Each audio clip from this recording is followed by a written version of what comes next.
So Alliance Quest Raids is a new mode coming to the contest. We'll talk about like your important, noteworthy dates that you summoners need to know if you want to participate. We talk about this often. Excuse me.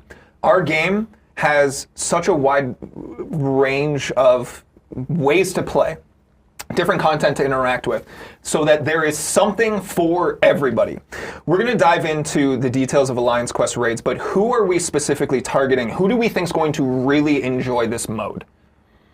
Yeah, we're definitely targeting kind of our like elder user audience, endgame players. People. Yes, only old people.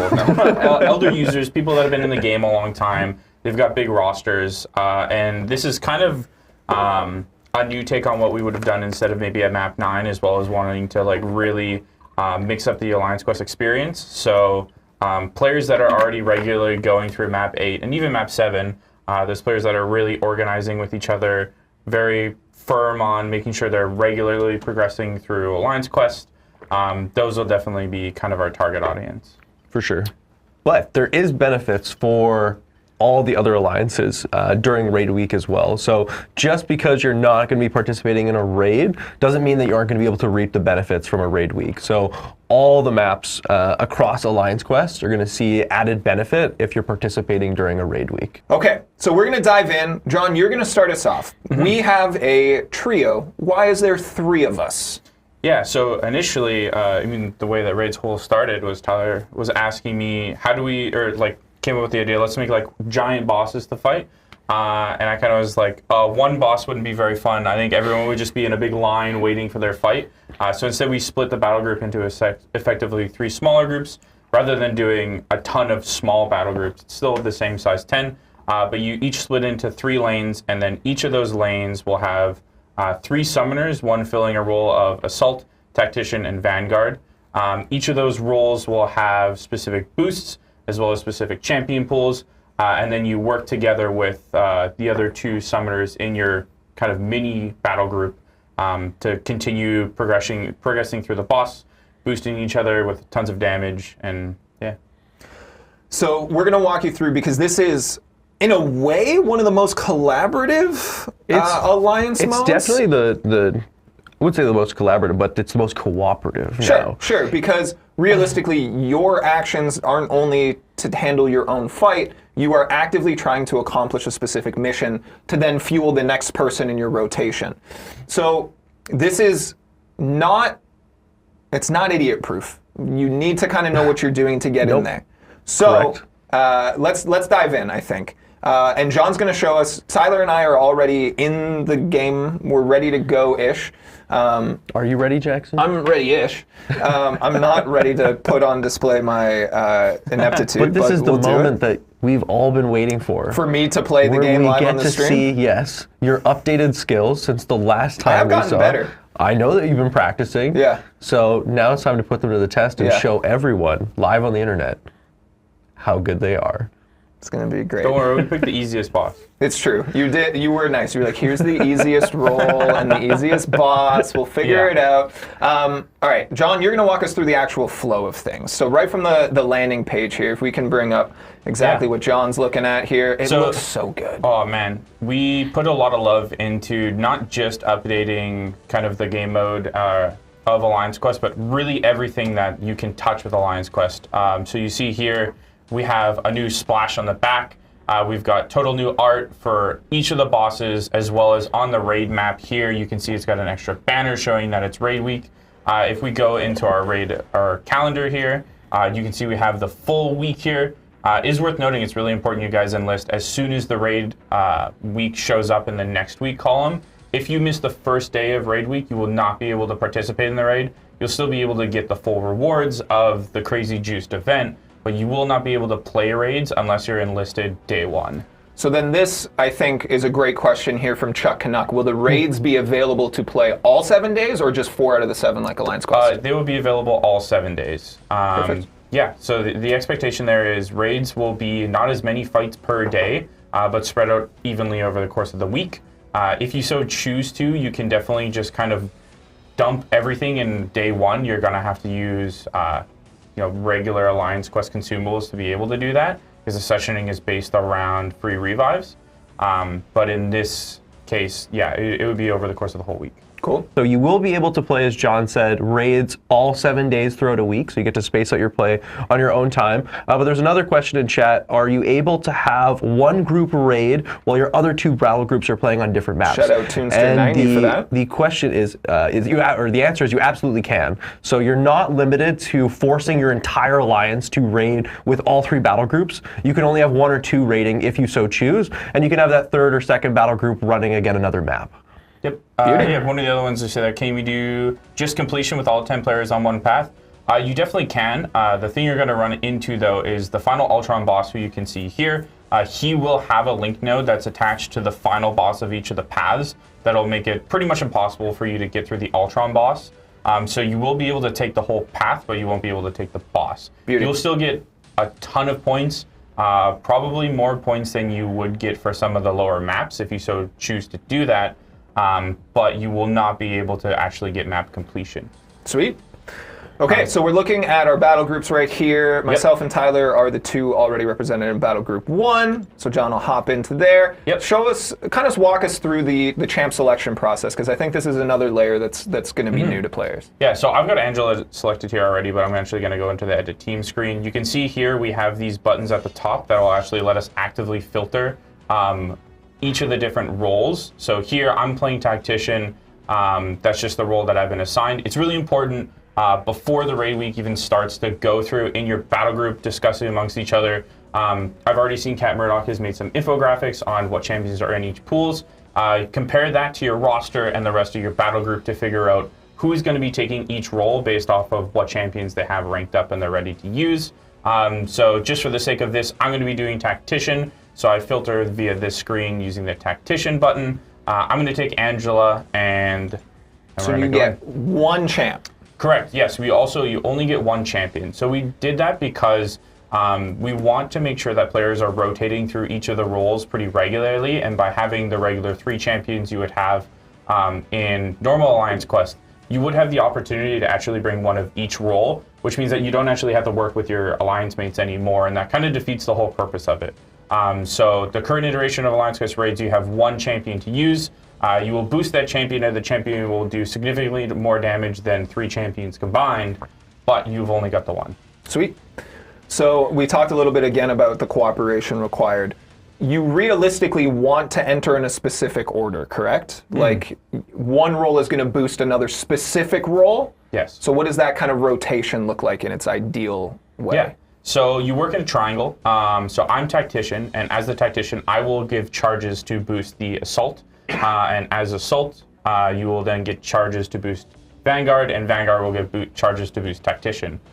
It sounds really complicated, and it's a lot of kind of like heady stuff to go over, but overall, your core is mostly just about when you first get to a boss, work together in that triangle to boost each other up. And once you get through about 2 fights, you'll be at max power, and you can go in any order you want after that. You'll just be doing tons and tons of damage. Just make sure that you aren't going in like 20 times in a row, or you'll lose all your damage. You still have to go through and rotate a little bit here and there. Cool. So you're about to join here. You're going to use those Alliance Quest raid tickets. Correct. Question here from Richard Belding, MCOC. Is the cost 180 tickets per day or for the full week? Since you only enter once for the week, that 180 is just for the one-time entry. Correct. So you're not going to be expected to pay each day like you do regular Alliance Quest. Look at this like it's a single day of Alliance Quest that has a week-long duration. Sweet. So you'll only be paying, the 180 once. And, very importantly, first one's free. The first one is free. We will be giving out 180 raid tickets to everyone with the launch of Alliance Quest raids. Yep. In our giant forum post, we also broke down that maps 6 through 8 will also be giving out raid tickets. So you can generate raid tickets every time you finish map 8 or map 6 or 7. So as you go through, you'll be able to build them up, and you should be able to get just over half in the month leading up to the raid event. And then if you want to buy them with whatever currency you have available, or if you choose not to spend currency, you can even just play map 8 again, wait till the next raids come up, and then you should have enough tickets to go through and play there. Cool. Let's dive right in, because I want to showcase this mode, and we're getting towards a little bit of a time crunch here. So John's going to hop in. So each individual role has a specific mission, a specific quest. Hold on, I'll shut up because look how cool this is, everybody. Yeah, our team Look how cool this is. This is the most beautiful like landing screen UI stuff that we have right now. So to touch on real quick with this too, you can see, so this is Ultron's mission. So each boss has a specific mission for you to complete. You can see here it mentions Raid Fervor. Raid Fervor is a resource you're going to have within the fight that you build to gain charges and do more damage. Right. So each mission has a specific action for you to do to get that Raid Fervor. Ultron's is, alternate specials. Thanos, his is similar to Doom Saith, where he'll call out specific actions you have to do, block a hit, dodge a hit, intercept the opponent. Kang's, this is the super simple one we're gonna do, alternate combos. And then Maestro, his is pretty easy, punish heavies or special attacks. Sure, super easy. Rob, do we have the music being pumped into the stream right now from this? Yep. New music. Yeah. That's kind of cool. We really did everything we could to make sure that this feels new and fresh, and the team went really, really hard. The music is awesome. It's epic. It feels like boss music, as it should. Cool. So we're gonna have you dive in. Now you're gonna pick an additional boost right here as well, right? Correct. So this can kind of customize your champion selection, your play style, whatever you really want. What are you picking? So I'm picking Unparalleled buffs here. I'm picking this because it works really well with Angela's kit. Angela's got lots of unique buffs in her kit already, and she scales really hard with the number of buffs on her. This is also going to give me a flat burst damage on all of my hits. So this is just going to juice Angela's damage crazy. And then this will also pair with some of the other stuff on the map to give you more damage. So each role will have 3 unique, they're called role boosts. So you see I also have another one down here. Null Break is a really good one for champions like Hyperion or Doom. You get lots of buffs on the opponent you want to nullify. And super buffs is great if you're stacking, like a ton of Furies. For Gamora is really good with that one. Sweet. Show us your skills. So your first fight is largely going to be setting up your teammates, correct? So you're not expecting to do a ton of damage. In the first fight or in subsequent fights, what is the amount of damage you're expecting to really do here against this boss as we go up against Kang? Yeah, the first fight is definitely, like you said, the ramp-up fight. It's kind of just go as long as you can, get as many loops in as you can, but your main thing is going to be chasing, building up charges for the rest of your team. So what I'm going to do for my fight is I'm going to focus on building my Unparalleled buffs, which is done via punishing the opponent's heavy or special attacks. If you just try it, there you go. So you see I got a Fury buff there. I'm not over bar power, so that's not from Angela's kit, that's from my boost. And I'm going to keep doing that until I get all of them. So we have new icons on screen, basically. John, are you able to multitask, or do you want Tyler to talk about that? No, I can multitask. Okay. Sorry, it is a little distracting. So, my goal here is to get my 5 buffs. You see that fist icon there is the Raid Fervor. I get that Raid Fervor whenever I finish a mission. In the Kang fight here, I have to alternate combos. So when it's the M on there, I have to hit him with a medium combo ender. I missed the swipe. Oh no, I'm bad. And now that it's an L, I'll need to do a light combo ender. And every time I do that, I get charges to finish my mission. So you see I'm at 40. Now I'm at 20. I completed the mission. The mission will complete at 50 every time. And then I get the next icon, which is that orange kind of ticking down icon. That one is my Raid Force. It gives me tons of damage. And also gives me charges. You're putting up big numbers right now. But Kang is a beefy boy as well. Yeah, he's got a lot. You can also see he's got this Fury icon on him, which if you guys were at Battleground Brawl, this is actually a new buff that wasn't there before. So that timer he's got there, you can see he's doing insane chip damage. That timer he has there, every time that ticks over, he will get a Fury buff. And once he hits 5, which he's just done, he will now root me during all of his special attacks, like that, which is pretty scary. And that's a new buff we put in called Influence. Each boss will have a stacking one. At the final boss, they'll have 3 of them. When all 3 are active, they'll have Pierce, they'll have tons of Fury, they'll root you during their special attacks, and then they'll also be able to crit and block, which is a bad time. So you have 3 minutes per fight to go through and do as much damage as you can. Like we said, there's a secondary objective in trying to fuel up for your second team. Correct. For your second player, your following player, etc. This looks very intense, but it's all about the ramp up, more so than normal, right? We have normal champions who have kits that you want to ramp up. Correct. This is like the entire fight ramps up as well. Yeah. So as you kind of go through the cycle of all 3 players in rotation, it just continues to get stronger and stronger to a point. Is there a maximum amount of damage that you can do in a single 3-minute fight? Yeah, in a single 3-minute fight, you'll only be able to do 10% of the opponent's like max health. Oh, you can see he just ate me alive with that special too. And once you hit that 10%, pretty much the opponent will auto kill you. It's going to be pretty hard to hit that 10% in the first couple fights, but once you've ramped up, then you'll be able to go through and hit that 10% pretty consistently, and then you just go take turns passing it around. So I've seen the oh my. Is it another one? Tyler can't come on set anymore. This is Tyler's last time. Now I've lost all train of thought. I've seen the natural cynicism come through. Mm-hmm. Wow, you're going to kill us just like that because there's a cap on how much just to make us buy revives. Walk us through as Tyler sets up, because just go. Going? Just go. We're going to watch and judge you silently. Yeah. Oh, no. Walk us through essentially the intended rotation of play for players here. Yeah, so everyone, obviously, you enter the map, you have 100% health, and you're going to be, you'll get like 1 free entry with that. But on top of that, we're also going to give you 2 free 100% revives every day. Yeah. And so those revives will not have any space in the overflow. They have a really, really short overflow timer, so you're going to want to use them right away. And that's kind of our sessioning tool. So go in and then use your 2 free attempts every day. And those attempts should be enough for you to complete the map, barring that you're able to get that 10% pretty regularly.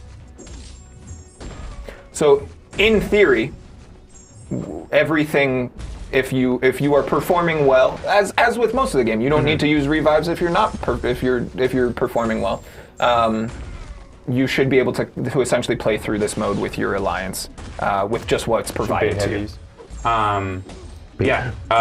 You should be able to pretty easily, well, maybe not easily. You should be able to pretty regularly get through this just with consistent play and actively working with your alliance mates. Mm-hmm. You also can use regular alliance quest resources in this. So if you want to use the free ones you get from solo events and alliance events and stuff like that, you can use those as well. But the expectation should be that you can get through most of this with the free ones. Yeah.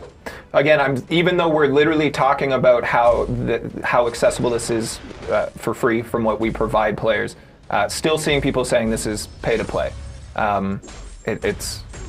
We're working to give you as much access to the mode as possible. Yeah. And we're working to tell you that as well. It's got a lot of optional, right? Like. Yeah, so it's not going to be for everyone. No, there isn't the expectation that this is for everybody, as we had mentioned before. But it is going to be free rewards for everyone, regardless of if you actually even play raids. If you're just playing regular Alliance Quest, you're doing your map 5, you're doing your map 6, whatever it may be, you will still get significantly more rewards than in a regular Alliance Quest event. So maybe it's worth us taking a step backwards and breaking down raids, because we have this wonderful thing within our community that a lot of our summoners, our community, don't play a ton of games. This is their game. This is the only thing. So raids is a concept that maybe we should break down in generality in terms of game design and participation. So you are meant to tackle a massive boss with exceptional difficulty. Correct. So people saying, well, you built this so that we die constantly. That's kind of what raids is. Yeah. It's meant to be difficult. It's meant to be challenging. But at the same time, we are providing you guys ways to access the game, access the mode, work towards fighting through these really difficult things. Yeah, I mean, it's certainly worth noting, too, that this is going to be an evolving mode. We're going to spend a lot of time updating this, be keeping a really keen eye on community feedback with it. This is the first crack on doing something like this. We've never really made giant scary bosses like this and anything outside of something like Necropolis. So doing it in Alliance Quest mode is super new for us, but it's not something new for games in general, right? Like the raid's name comes from, getting together with your alliance or your guild if it's a different game and working together to take down a giant boss. Come on, Jax. I started playing in silence, sneaky, hoping that Rob didn't put it on camera. So you do have the easiest one. So to walk you through a little bit of the fight that's going on for Jax here. So he took critical armor, which is going to be a boost that scales with his armor. And for each armor he has active, he's going to get crit chance and crit damage. With a character like Iron Man, who already has a ton of armor already, he's just going to do insane damage.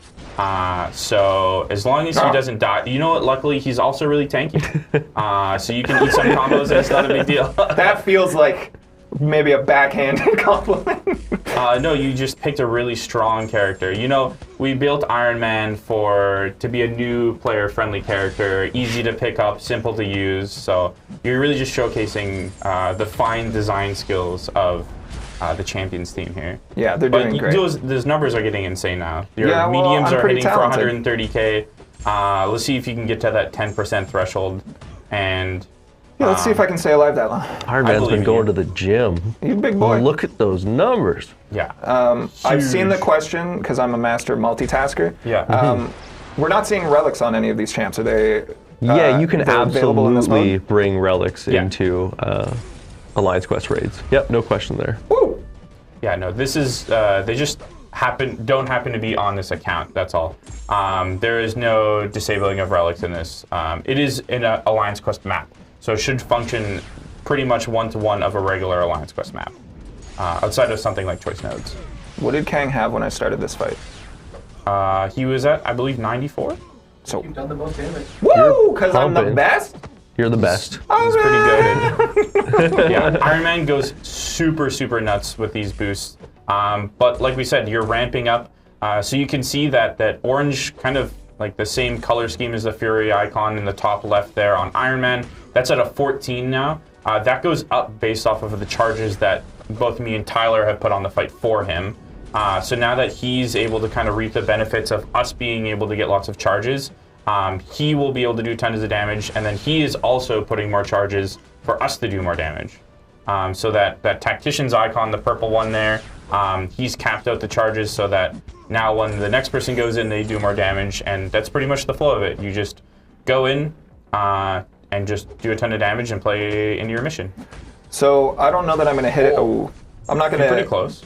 I don't know that I'm going to hit the damage cap right now with 10 seconds left. You got this. But in theory, if I hit it, what happens? Because it's capped. So what does that mean? What are players going to see? Yeah, so when you hit the damage cap, it's very akin to, let's say, a Necropolis fight. Great damage. Good Thanks, work. everybody. Good work. Thank you. Thank you. Thank you. Thank you. Great. Feels very good. akin to a Necropolis fight when you hit the end of the timers. So the opponent will go unstoppable, unblockable. They will constantly gain like full bar of power instantly, and they will get like, I think something like 3,000% Fury.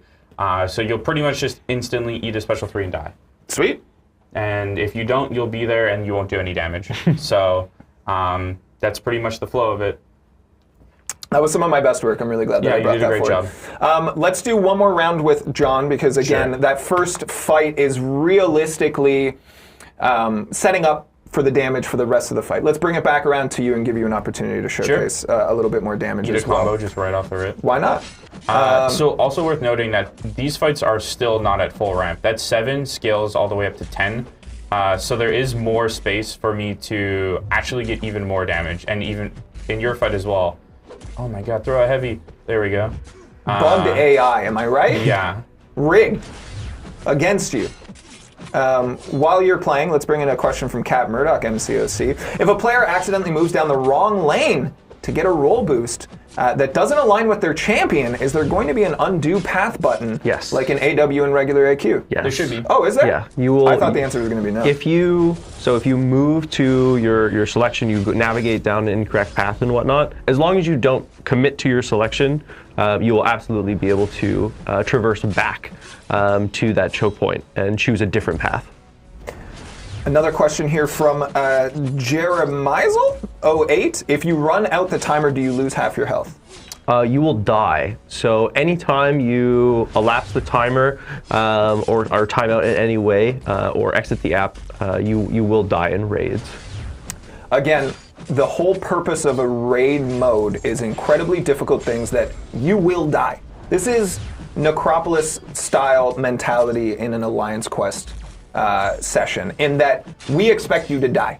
But we are also providing you with free opportunities to get back in. And if you budget your revives correctly and your time correctly over the 1 week period, you should be able to participate and clear it. I saw a question, why punish skill with a cap like this? Realistically, we're not. If you are those high skill players, those free revives that you're getting each day, even if it's just 2 of them, will be enough for you to participate and complete this mode. If you were able to play to Jackson's skill level, as he just displayed, which was phenomenal, if you're able to do that consistently, and you're able to plan out your week with your Alliance battle group and claim those free revives, you can absolutely complete a raid for free. There you go. That being said, we obviously will allow you to use your regular AQ consumables that you've stocked up playing the mode for years. So it's not to say that we're not going to allow you to use those. You absolutely can. But yeah, if you are playing well and planning your time well, your Alliance absolutely can play raids for free. Yeah, and going through and doing kind of your daily rotation shouldn't take too long for a group of 3. We definitely also wanted this to be kind of a more social mode, akin to something like going into dungeons or raids in an MMO. So, hopping into Discord with a couple of people, sharing your screen so everyone can see how much damage you're doing. And since it's those smaller groups of 3, we wanted it to be a little bit more digestible to be able to facilitate kind of actual cooperative play at the same time. And so the session time for that, it shouldn't take you much more than like 30 to 40 minutes to be able to go through once per day as that group of 3 and chew through kind of your free revives for the day.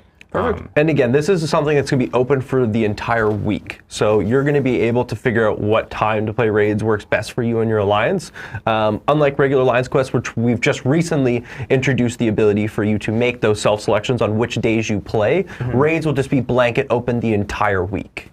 So a couple questions I've seen from chat. So a lot of comments on like, oh, it's groups of 3. Yeah, we've got a flex position in it. It's still battle groups of 10. We've just split it into 3 groups of 3. So you have a flex position. The goal with that is, if you have one of the lanes that you think is going to need extra help, or you have time zone differences, that kind of stuff, you have the flex position to use there. Stuff about item use cap. The item use cap will be 99 in raids. So you'll have like pretty much infinite items to use as much as you want. And then another one, those free revives are 100% health. Yeah, those free revives will be 100% single champion revives. Sweet. I think that kind of walks us through most of it. Is there anything like at the end of the day that we need someone to know? I think from me, it kind of comes down to what we talked about a little bit in terms of intentionality, who this is meant for. This is not a super duper simple, approachable mode, but we're really excited to see the collaboration in people. We're really excited to see people kind of tackle this new challenge. And most importantly, especially for myself and Mike on the social team or on the community team, we're listening to feedback. This is new. We know it's new. We know there's going to be mild discomfort as people adapt to something new, but we're listening to that feedback. We want this mode to be a mainstay. We want this to be something people are excited for each month, so we want to know what players think of it. Any major take-homes before we do a giveaway? Breathing life into Alliance Quest again. The goal here is, again, not to let that mode continue to decay. Really, it's what our most dated mode. It's our earliest Alliance mode, and Raids is our first attempt at, again, breathing some life back into it, giving some players some new novel challenges to approach with their Alliance in a more cooperative fashion. So, again, as we've touched on a number of times now, this isn't the end-all be-all for Raids. We're going to continue to iterate and dig through it. But yeah, please continue to chime in with all your feedback about what you've seen thus far, because we're keeping a keen eye on all of these channels for it. Sweet. We're going to bring in one quick comment, and then we're going to do a giveaway. This is from Mike, who's doing some quick maths off to the side of the set here. That's 2 revives a day. So 20% damage per summoner, 60% per group per day, and that's done out over an entire week. 420% damage. And Yeah. he said that's not a joke number, that's just real math. No, that should be more than enough for you to complete your 3 bosses in your lane, as well as, everyone comes together in the final boss of Ultron, so you'll have 10 summoners to take that boss down. So that should be more than enough for you to be able to eat through the whole week. Sweet. Let's go ahead and do our giveaway now, because we are approaching the longest stream we've ever done. A lot of very cool information. Thank you guys both for coming in to showcase a brand new game mode. Important dates. Let's hit that before we go. January 8th, Monday, is going to be your first opportunity to enlist. Get in there. Set up your battle groups, strategize, take a look at the mode, because the following Monday, the 15th, is going to be your first opportunity to play this as an alliance. We're excited to see it.